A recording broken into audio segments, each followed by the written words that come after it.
विजयते श्री त्रिभंगी राय प्रभु आचार्य वाचा प्रणमामि भाष्य निबंध सुबोध निष्ठात्राशयास्ताः मत्स्वान्तमागत्य कृपाप्लुपास्तां मदीय वाचां वचेन्तोलङ्कृतिं नमः श्री वल्लभाचार्य चरणाब्जनखेन्द्रवे कलिकलमशघातिन्य तद्वाण्यै च नमो नमः। यमनाष्टक श्री हरिराय जी की विवृत्ति। अब या में जो है अपन 5वां श्लोक अपन ने पूरा किया हो, तो अब जो है आगे 6ठे श्लोक पर चलें। नमोस्तु यमुने सदा तव चरित्रमत्यद्भुतं न जातु यम यातना भवति ते पयपानतः यमोऽपि भगिनी सुतान् कतमुहन्ति दुष्टानपि प्रियो भवति सेवनात् तव हरेरिता गोपिकाः। एतादृश्यामिति भक्तोत्कर्षाधायिकायां भक्तानुगुणायां चेत्यर्थः। एतेनैतादृगुपकर्त्र्यां प्रत्युपकृत्य संभवेन यथा कथञ्चिन्न मनमेव महात्म्य ज्ञानात् संभवति नान्यदित्युक्तं भवति नमन पीति। भगवती नमनं संभवत्यपि भगवन् महात्म्यस्य शास्त्रसिद्धत्वात्। भवत्यां तु लीला सृष्टि प्रवेशे तादृग्भाव संपत्तौ तत एव तथा विधभावावगतौ तद्भवतीति दुर्लभमेवेत्यर्थः। अब हम एतादृश्याम शब्द का अर्थ ऐसी भक्तों के उत्कर्ष एवं भक्तों के दोष दूर करने वाली श्री यमुना जी। श्री यमुना जी के लिए क्या कहे हैं कि आप जो है वो भक्तन के उत्कर्ष को बढ़ावे वाली और भक्तन के दोषन को दूर करवे वाली हैं। इससे प्रभु चरण कहना चाह रहे हैं कि ऐसी भक्तों का उपकार करने वाली श्री यमुना जी का उपकार या सेवा या स्तुति क्या कोई कर सकता है? श्री यमुना जी जो भक्तन के उत्कर्ष को बढ़ावे है, भक्तन के दोषन को दूर करे है, ऐसी श्री यमुना जी की सेवा करनी, ऐसे श्री यमुना जी की स्तुति करनी या ऐसी श्री यमुना जी को उपकार प्रकट करनो, ये क्या कोई के लिए संभव है? नहीं है। अतः जो किया जा सकता है वह तो नमन ही किया जा सकता है। क्या कहें कि यमुना जी को तो केवल नमन कर सके, उनकी सेवा करवे की सामर्थ्य, उनको उपकार बतावे को सामर्थ्य, उनकी स्तुति करवे की सामर्थ्य तो कोई में नहीं है। आप ऐसी हैं कि जाको का वर्णन करें, तो आपके महात्म्य को जान करके केवल आपको नमन ही कर सके।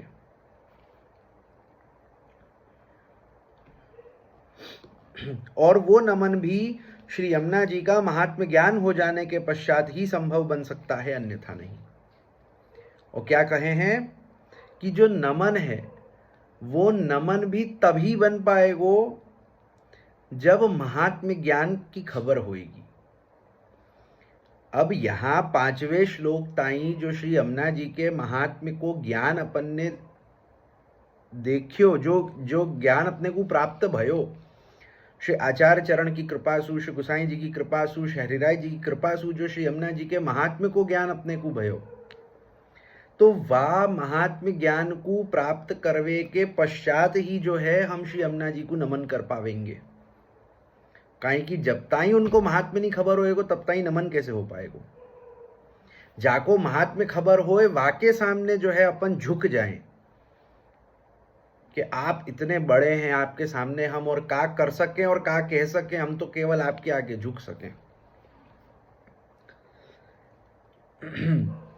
जबकि भगवान को तो नमन करना संभव बन भी सकता है, क्योंकि भगवान का महात्म्य ज्ञान तो समस्त शास्त्रों में स्पष्टतया वर्णित है। अतः भगवान को तो नमन किया भी जा सकता है, परंतु इस अष्टक में श्री यमुना जी का जैसा स्वरूप बताया गया है वैसा स्वरूप शास्त्रों में तो प्राप्त ही नहीं होता। क्या कहे हैं कि भगवान को नमन कर पानो आसान है, काहे कि भगवान को महात्म्य तो सर्वशास्त्रन में विदित है। भागवत देखें, भगवत गीता देखें कि अन्य कोई भी पुराण देखें, वेद देखें, उपनिषद देखें, सर्वत्र भगवान को जो है वो महात्म्य वर्णित है। और हम तो जो एक भारतीय परिवार में जन्मे हैं, तो हमने तो भाई बचपन सु पैदा होते सु भगवान को महात्म्य सुनियो है, तो यासु भगवान को नमन कर पानो आसान है। कहीं कि जीवन भर उनको महात्म्य देखियो सुनियो पढ़ियो है शास्त्रन में, दूसरे इनके मुखसु, बड़े इनके मुखसु, अपने ही माँ बाप के मुखसु। परंतु श्री यमुना जी को जो महात्म्य है वो ऐसो गुप्त है कि वो शास्त्रन में हु खुले रूप से वर्णित नहीं है। जा प्रकार को श्री यमुना जी को महात्म्य या यमुनाष्टक में श्री महाप्रभु जी प्रकट करे हैं, ऐसो प्रकट महात्म्य तो कोई शास्त्र में श्री यमुना जी को प्राप्त नहीं होएगो। यासु श्री यमुना जी को नमन कर पानु हु कठिन है। कहीं कि जब ताई श्री महाप्रभु जी की दृष्टि से श्री यमुना जी के महात्म्य को नहीं समझेंगे, तब ताई यमुना जी को हम नमन नहीं कर पाएंगे। अतः प्रभु चरण यहां यह भाव बताना चाह रहे हैं कि हे श्री यमुने, आपको तो नमन भी कोई तभी कर सकता है जब वह लीला सृष्टि में प्रवेश कर चुका हो और भगवत लीला के समस्त भावों को प्राप्त कर ले, और तब लीला के उन सभी भावों से अवगत होने के पश्चात, आपके वास्तविक स्वरूप को जान लेने के पश्चात ही उसके लिए आपको नमन करना संभव बन सकता है। श्री गोसाई जी क्या आज्ञा कर रहे हैं कि श्री यमुना जी को तो नमन तभी कर पावेंगे जब कोई जीव लीला सृष्टि में पहुंच जाए, और लीला सृष्टि में पहुंचवे के बाद जब वो भगवत लीला को दर्शन करे, भगवत लीला को अवलोकन करे, वाके भावन को प्राप्त करे, वाके भावन को जाने, तब जाके वाको खबर पड़ेगी कि श्री यमुना जी को स्वरूप, श्री यमुना जी को महात्म्य क्या है, वास्तविक स्वरूप श्री यमुना जी को क्या है। अभी ताई एक शास्त्र के महात्म्य कैसो है कि भाई जैसे एक गंगा जी को महात्म्य है, देवी स्वरूपा है, ऐसे यमुना जी हूँ देवी स्वरूपा है, नदी रूप में कहें तो पवित्र नदी है, इत्यादि बहुत वचन अपने को शास्त्र में मिले कि गंगा स्नान, यमुना पान, नर्मदा दर्शन सु जो है वो मोक्ष प्राप्ति हो, इत्यादि सब शास्त्र वचन प्राप्त होवे है। परंतु श्री यमुना जी को जो वास्तविक स्वरूप प्रभु की प्रिया के रूप में जो लीला सृष्टि में है, तो जब लीला सृष्टि में पहुंच करके कोई जीव वह लीला को अवलोकन करे, वह भावन को प्राप्त करे, वह भावन को धारण करे, तब जाकर के वह को खबर होएगी कि श्री यमुना जी को वास्तविक स्वरूप क्या है, और तब जाके जो है वो नमन कर पाएगो। अतः आप श्री आज्ञा कर रहे हैं कि हे श्री यमुने, आपको तो नमन कर पाना भी दुर्लभ ही है। ये अर्थ है कि यासु श्री यमुना जी को तो नमन कर पाना भी दुर्लभ है। सेवा, उपकार, स्तुति तो दूर की बात रही, केवल नमन की बात करें तो वो नमन कर पाना भी दुर्लभ है। ऐसो कहें कि ऐसो श्री यमुना जी को महात्म्य, कहें कि आपको जो महात्म्य है सो ऐसो गुप्त है कि श्री आचार्य चरण नहीं प्रकट किए हुए। तो जब आचार्य चरण की कृपासु अपने को जब वो महात्म्य ज्ञान, वो भाव, वो अपने को धारण होएगो, तभी अपन यमुना जी के महात्म्य को समझ पाएंगे, और जब श्री यमुना जी के महात्म्य को समझ पाएंगे तभी श्री यमुना जी को अपन जो है वो नमन कर पाएंगे। अद्भुतत्वमेवेति मूले अतिशब्दाद्भुतत्वमपि तथाविधं वाच्यं तत्रायं भावः भगवान् अद्भुत कर्मा कृष्णायाद्भुत कर्मण इत्याचार्यै निरूपितत्वात् तच्च असाधनं साधनं करोति इत्यादि रूपम यथा साधनं कामादि प्रमेय बल प्राकट्येन साधनं भगवद भावना हेतुत्वेन तत्र विषयत्वेन स्वप्रवेशात् अत एव गोप्यः कामादित्यादि वाक्यानि उक्तं चा आचार्यवर्यैः कामान्ता च कृतिः स्फुटा कामोद्भूते तथा प्रतिरिति एवं सती भगवन्न साधनमपि स्वरूप बलेन साधनं करोति तथाविध स्वरूप प्रदर्शनेन तादृक् भावजननात् अत्र तु भावना भावेपि असाधनं पयः पानं पिपासा हेतुकं तथा फलसाधकं साधनीकरणाभावे पित्यत्यद्भुतत्वमेतच्चरित्रस्येति भावः न हि पिपासया पानीयपाने कापि तद्भावना संभवति अतः तद साधनम एवं। वैसे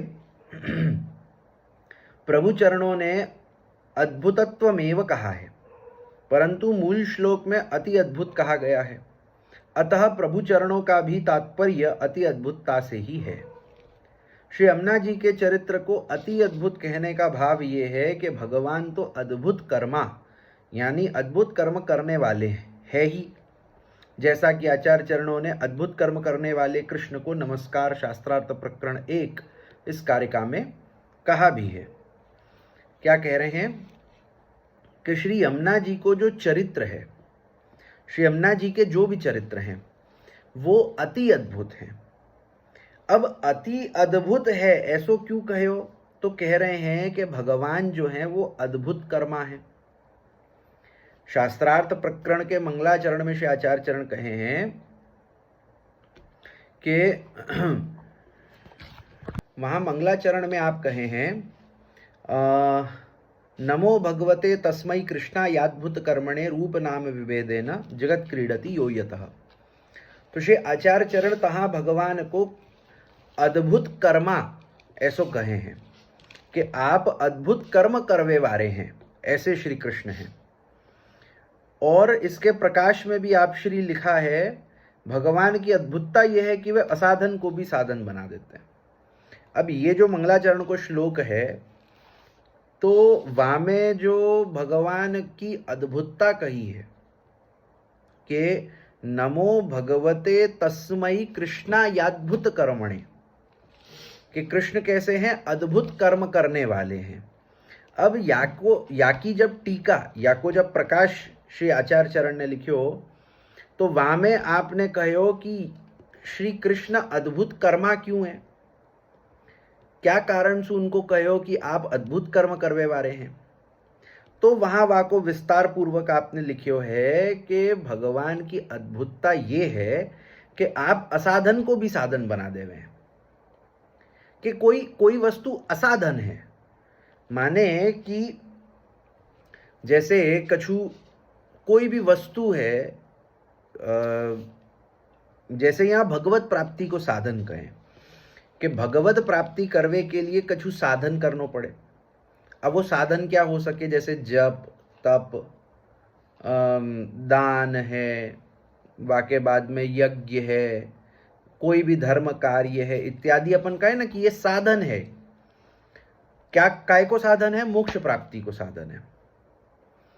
अब या के अलावा जो दूसरे कोई ऐसे कर्म हैं जो भगवत प्राप्ति के साधन नहीं है, असाधन है, परंतु भगवान ऐसे अद्भुत कर्म वाले हैं कि उन असाधनन को हु आप साधन बना देवे हैं भगवत प्राप्ति में।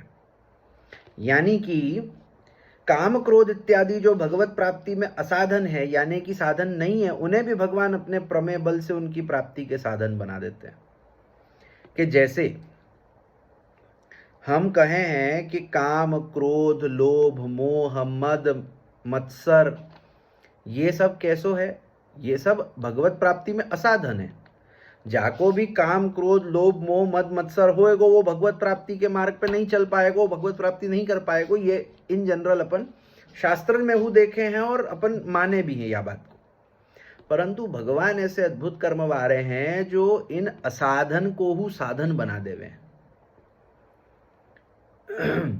यानी कि क्योंकि जब जीव इन असाधन काम क्रोध इत्यादि द्वारा ही सही परंतु भगवत संबंधित चिंतन या विचार करता है तो भगवान स्वयं इनमें विषय रूप से प्रविष्ट हो जाते हैं और उसे अपनी प्राप्ति करवा देते हैं।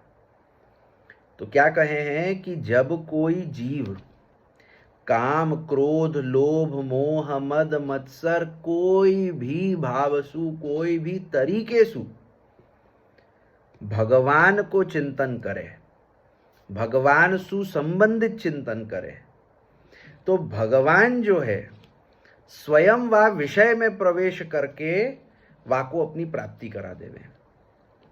उदाहरण के लिए कंस भय के कारण सतत भगवान का चिंतन किया करता था, तथापि कारण की भले ही भय से ही सही परंतु उसने आखिरकार चिंतन तो भगवान का ही किया।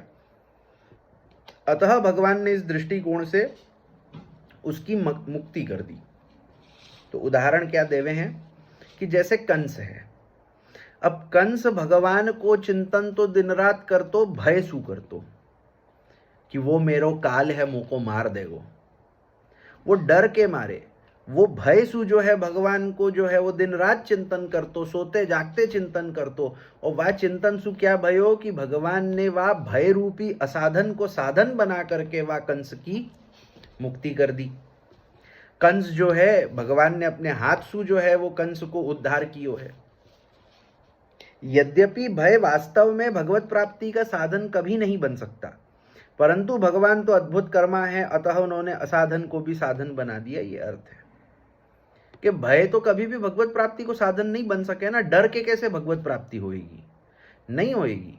परंतु भगवान ऐसे अद्भुत कर्म करवारे हैं, अद्भुत कर्मा है, अद्भुत कर्म करवे वारे हैं कि आपने कृपा करके वह असाधन रूपी भय को हु साधन बना दी और अपनी भगवत प्राप्ति वाको करवा दी, मुक्ति दे दी वाको।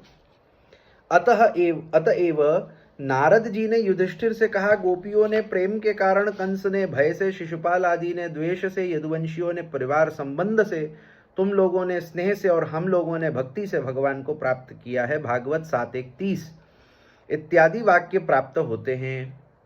सो भागवत को प्रमाण दे रहे हैं कि जहां नारद जी वहां कहे हैं कि गोपी जनन ने प्रेम सु भगवान को प्राप्त कियो। प्रेम भाव, काम भाव, गोपी जनन में काम भाव है तो भगवान के प्रति।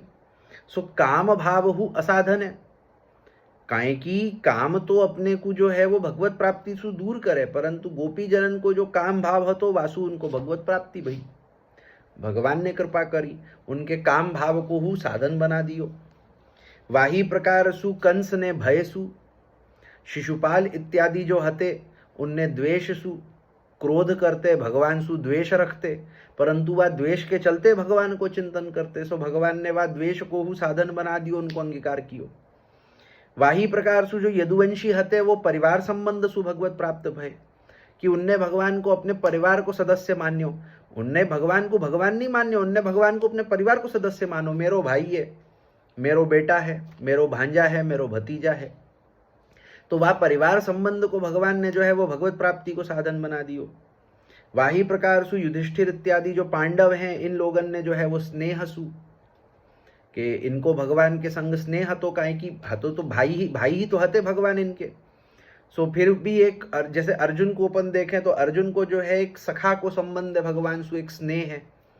सो या प्रकार सु जो है वो असाधन को हु साधन बना देवे, ऐसे अद्भुत कर्मा भगवान है। आचार्य चरणों ने भी कामांता चक्रति ही यह कहा है। इस प्रकार से भगवान अपनी सामर्थ्य से असाधन को भी साधन बना देते हैं, यानी कि जिसने जैसी भावना की भगवान उसे वैसे भाव का दान करते हैं, कि जो भगवान के संग जैसो भाव रखे भगवान वाको वैसो भाव प्रदान करे। कोई भगवान के संग में भाई को भाव रखे, भाई जैसो स्नेह रखे कि मेरो बड़ो भाई है, मेरो छोटो भाई है, भगवान वैसो ही दान करे। कोई माने मेरो पुत्र है, भगवान वैसो दान करे। कोई माने मेरो पति है, भगवान वैसो दान करे। कोई माने मेरो सखा है, भगवान वैसो ही दान करे। अर्थात यदि किसी ने काम भाव से भगवान का चिंतन किया तो उसे काम भाव से प्राप्त होंगे, और यदि किसी ने क्रोध से उनका चिंतन किया तो वैसे प्राप्त होंगे जैसे कंस शिशुपाल को प्राप्त हुए थे। किंतु यमुना जी का चरित्र तो इससे भी अद्भुत है। क्या कहें कि भगवान को चाहे काम भाव सु भजें, उनको चिंतन करें, चाहे द्वेष भाव सु उनको चिंतन करे, भय सु चिंतन करे, भगवान उनको वही भाव सु प्राप्त हो गए हैं। गीता में हूँ भगवान आज्ञा करे ना कि जो मुँह को जैसो भजेगो मैं तो भगवान को जो जैसो भजन करेगो, जो जा भाव सु भजन करेगो, भगवान जो है वाको वैसो ही भाव प्रदान करे हैं। अब कहे हैं कि यमुना जी को जो चरित्र है, अब यहाँ तो भगवान के अद्भुत चरित्रता की बात कह दी कि आपको चरित्र अद्भुत है, आप अद्भुत कर्मा है। क्या प्रकार से आप अद्भुत कर्मा है जो आप साधन को हु साधन बना देवे। अब जब श्री यमुना जी की बात करें तो श्री यमुना जी को जो चरित्र है वो भगवान के चरित्र सोहु अधिक अद्भुत है, क्योंकि श्री यमुना जी तो ऐसी हैं कि भले ही यमुना पान करते समय भक्त उनकी भावना न भी करे और भले ही प्यास मिटाने का ही भाव रखे, तब भी श्री यमुना जी का चरित्र ऐसा अद्भुत है कि यद्यपि प्यास मिटाने के लिए किया गया उनका पान असाधन है, तथापि वे उसे फल साधक बना देती हैं। क्या कहे हैं कि अब जैसे कहे हैं कि श्री यमुना जी को पान कोई करे, श्री यमुना जी को जलपान कोई करे, वाको जो है आचमन कोई करे, तो वहां में भक्ति की भावना अगर नहीं भी रहे, कि एक तो जो भक्ति भावना सु करेगो श्री यमुना जी को आचमन के मतलब जो है वो यमुना जी महारानी माँ हैं, वाह भाव सु करें, और जो है वो जो प्रभु के चरणारविंद की रज इत्यादि जो अपन ने पहले के श्लोकन में देखी, वाह भावना सु करे। तो भक्ति भाव सु कोई अगर यमुना जी को जलपान करे, वा को आचमन करे, तो यमुना जी तो वा को फलदान करे ही, वहां में तो कोई शक नहीं है, वहां में कोई शंका नहीं है। परंतु अब यहां अद्भुतता ऐसी है कि कोई अपनी प्यास बुझावे के लिए भी अगर यमुना जी को पान करे, कि जाको यमुना जी को महात्म्य नहीं खबर, जाको यमुना जी के प्रति कछु भक्ति भाव नहीं है, वो तो केवल प्यासो हतो, और वाने अपनी प्यास बुझावे के लिए यमुना जी को पान कियो। तो यमुना जी को चरित्र ऐसो अद्भुत है, यमुना जी ऐसी कृपालु हैं कि वह प्यास बुझावे के लिए कियो गयो असाधन पान को हु आप साधन बना देवे। कि यमुना जी को जलपान करनो कोई साधन नहीं है, तो वो तो प्यास बुझा रहे हो तो ना, प्यास बुझानो कौन सो साधन है भगवत प्राप्ति को, वो तो अपने शरीर को साधन है कि भाई शरीर को जो है वो इंद्रियन को जो है वो आवश्यकता हती जल की, सो पी लियो। परंतु वह असाधन को श्री यमुना जी कृपा करके साधन बना देवे है, जिसे जीव ने साधन समझकर भी नहीं किया है।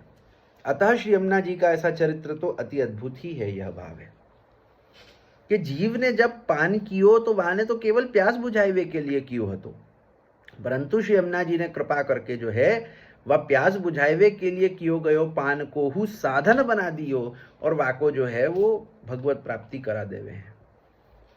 क्योंकि प्यास मिटाने के लिए यमुना पान करने वाले को कभी भी भगवत भाव तो उत्पन्न नहीं हो सकता, अतः यह तो असाधन ही है, और ऐसे जीव में भी भगवत भाव को उत्पन्न कर देना तो श्री यमुना जी का अति अद्भुत चरित्र ही है।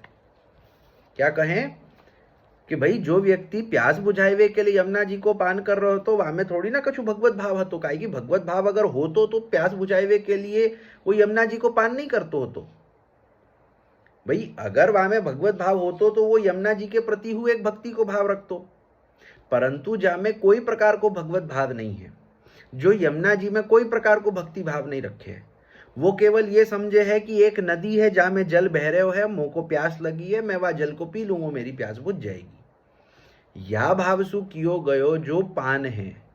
तो यमुना जी ऐसी कृपा करें कि ऐसे व्यक्ति को हु, ऐसे जीव को हु आप जो है वो भगवत भाव को दान कर दें, कि भाई तेने मेरो पान कियो है तो मैं तो को भगवत भाव दूंगी। अब वो भले भक्ति भाव सु कियो होए कि वो केवल प्यास बुझावे के लिए कियो होए, परंतु श्री यमुना जी ऐसी कृपालु हैं जो भगवत भाव को दान कर देवे हैं। तो ये आप श्री यमुना जी को अति अद्भुत चरित्र है। तो या को यहाँ पे रखें, आगे कल देखेंगे। श्री वल्लभाधीश की जय।